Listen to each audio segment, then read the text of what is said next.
Administration में बहुत सारे संस्कार लाए।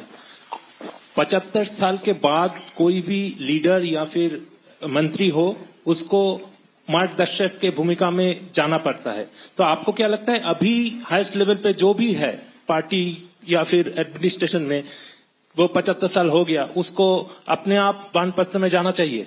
चलिए मैं बुलाकर आपको बताऊंगा। तुम बंगाल की चिंता करो भैया, मेरी पार्टी की क्यों चिंता कर रहे हो?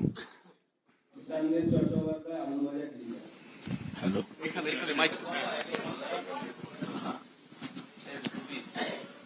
Amit ji, there is anxiety among the Motua communities regarding the papers and documents to be produced in the SIR process. And would you like to consider anything so that they can get rid of their anxiety? मतुआओं को डरने की कोई जरूरत नहीं है। ये Bharatiya Janata party का वादा है। जो शरणार्थी बंगाल में आए हैं वो भारत के नागरिक है, इनका कोई नुकसान नहीं कर सकता, ममता बनर्जी भी नहीं कर सकती। Amit ji, this is Atri Mitra from Indian express.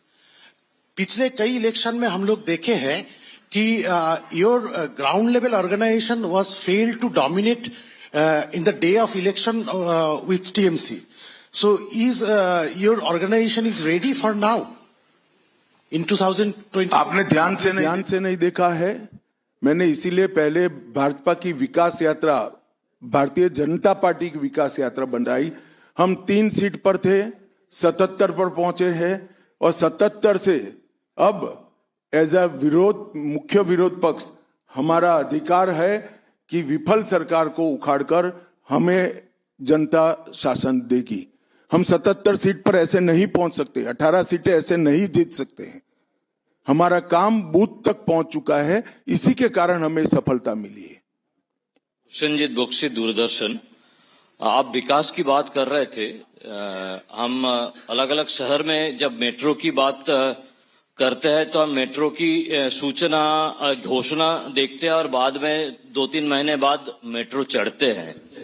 लेकिन कोलकाता में हम देखते हैं कि हम बचपन से मेट्रो का काम चलते रहते हैं और खास तौर से मैं जब ऑफिस जाता हूं देखता रहता हूं कि एक जगह है जहां पे मेट्रो का काम आधा अधूरा पिछले कई सालों से है और 2-3 बार हाईकोर्ट का इंटरवेंशन के बावजूद भी वो काम हो नहीं पा रहा है और इसीलिए कई सारे जो यात्री है काफी उसका दिक्कत हो रही है। तो ये जो यहाँ पे विकास का काम इस तरह से केंद्र और प्रदेश की खींचतानी में रुकावट देखते हैं, इसमें कैसे इसका इलाज किया जाता है? बैठ जाइए।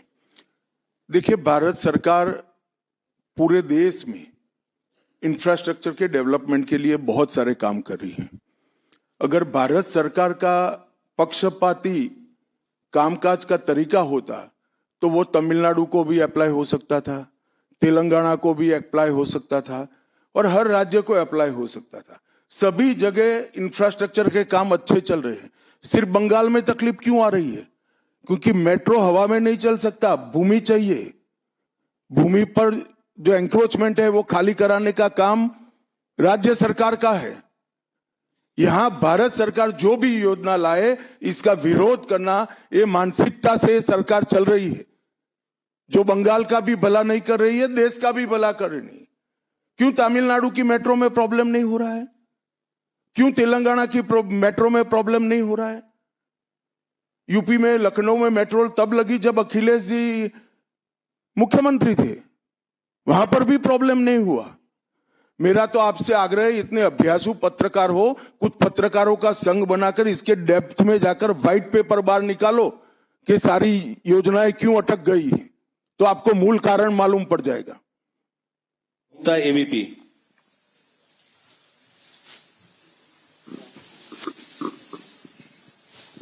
अमित जी, अभी आपने वंदे मातरम की चर्चा का जिक्र किया, लेकिन उसके साथ में जो है एक चर्चा और हुई थी, जी राम जी जो अभी जो कानून की शक्ल ले चुका है, उस दौरान भी जो है ममता बनर्जी और अभिषेक बनर्जी लगातार ये कहते रहे कि सरकार, केंद्र सरकार से फंड ही नहीं आता तो हम विकास कैसे करें, वो फंड रोकना और उसका विरोध किया। देखिए भाई, इनके विरोध को अब देश में कोई गंभीरता से नहीं ले रहा है। अगर कोई एक स्टेटमेंट भारत सरकार करेगी कि भारत देश कोई भी क्षेत्र में सबसे पहले आएगा तो भी ये विरोध करेंगे। विरोध उनका स्वभाव हो चुका है। इनके विरोध को कोई गंभीरता से नहीं ले रहा है, ना जमीन पर इसका कोई विरोध का असर दिख रहा है। लोहिया, एनडीटीवी। गृहमंत्री जी नमस्कार। पहला सवाल ये है कि कई ऐसी केंद्र की स्कीम्स आती हैं जिनको बंगाल में इम्प्लीमेंट नहीं किया जाता है। कहा जाता है कि केंद्र कोऑपरेट नहीं कर रहा है, और ये भी कहा जा रहा है कि अगर भारतीय जनता पार्टी की सरकार आई बंगाल में तो जो तृणमूल कांग्रेस की कल्याणकारी स्कीम्स हैं उन्हें रोक दिया जाएगा। आप कैसे देखते हैं इसको?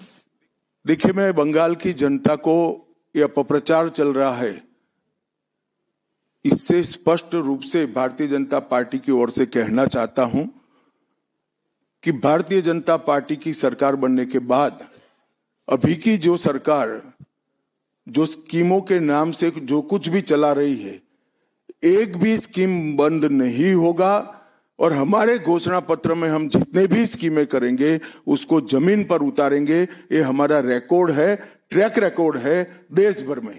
उज्जवल राय, एएनआई।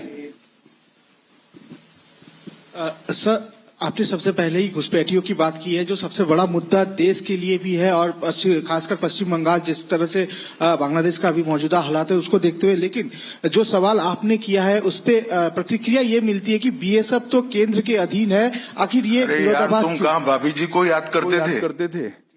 मैंने पहले ही जवाब दे दिया। बीएसएफ जब तक फेंसिंग नहीं होती है तब तक बीएसएफ सुरक्षा नहीं कर सकती है।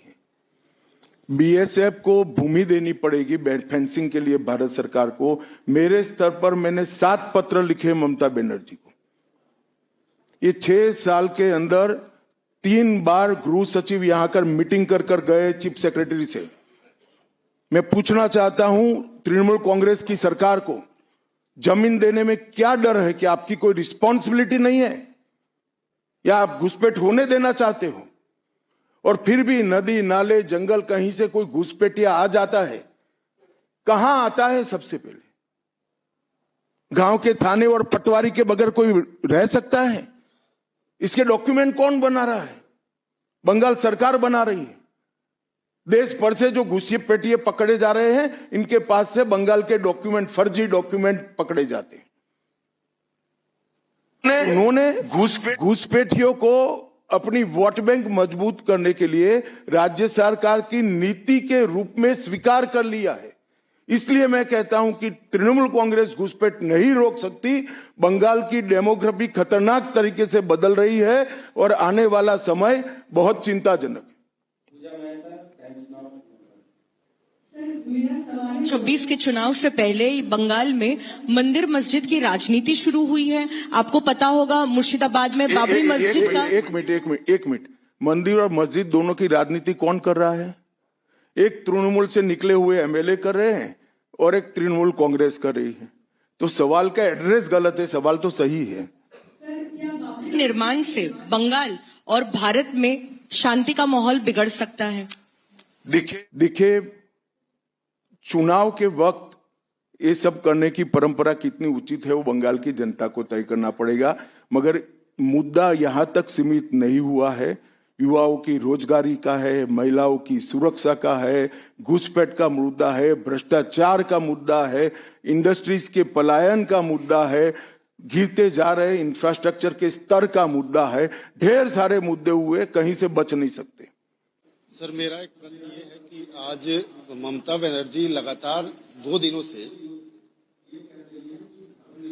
का एक अपना स्वभाव है, लेकिन उनपे जो है तुष्टीकरण का आरोप लगाया जा रहा है, और लगातार वो पहले भी मंदिर एक बनवाई है अभी उड़ीसा के तर्ज पे, और दूसरा एक और घोषणा उन्होंने कर दिया महाकाल मंदिर बनाने का। तो चुनाव की दृष्टि से क्या आपको लगता है कि इसका मैं तो भाई किसी भी कारण से मंदिर बनाती है इसका स्वागत करता हूं, मगर बहुत देरी कर दी है उन्होंने।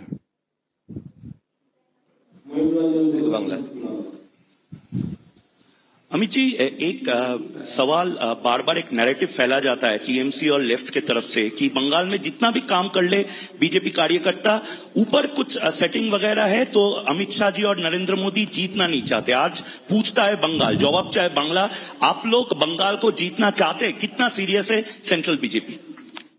देखिए भाई, मैं यहां आकर प्रेस कर रहा हूं। मोदी जी अभी थोड़े दिन पहले सभा करने के लिए आने के लिए निकले थे, जा नहीं पाए। अब ममता बनर्जी कह रही कि हम उनके साथ हैं। अगर उनको ये भ्रांति फैलानी है तो फैलाएं। भारतीय जनता पार्टी का कोई नेता घुसपैठियों को आश्रय देने वाले के साथ नहीं रह सकता। ये भारतीय जनता पार्टी का सिद्धांत है और हम सब भारतीय जनता पार्टी के कार्यकर्ता से लेके मोदी जी तक कटिबद्ध है कि मूल समेत तृणमूल कांग्रेस की सरकार को हम उखाड़ कर फेंक देंगे।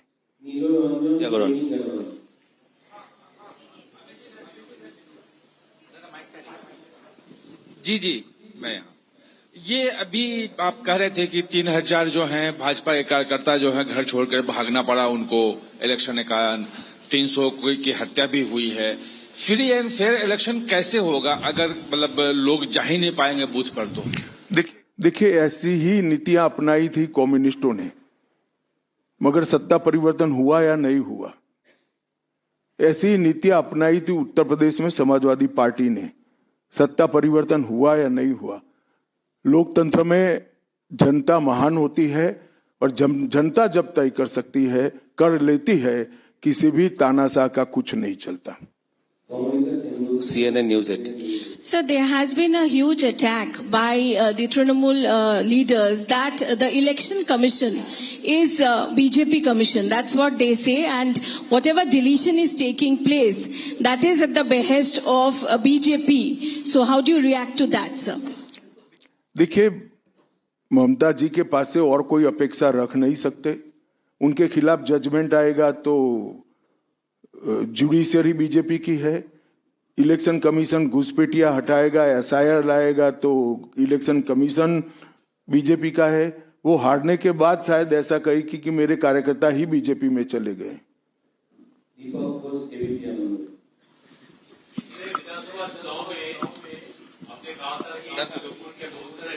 मंत्री विधायक हमारे संपर्क में है और तृणमूल को कमजोर करने के मैंने नहीं कहा भैया, ऐसा कभी नहीं कहा। हाँ आए ही है।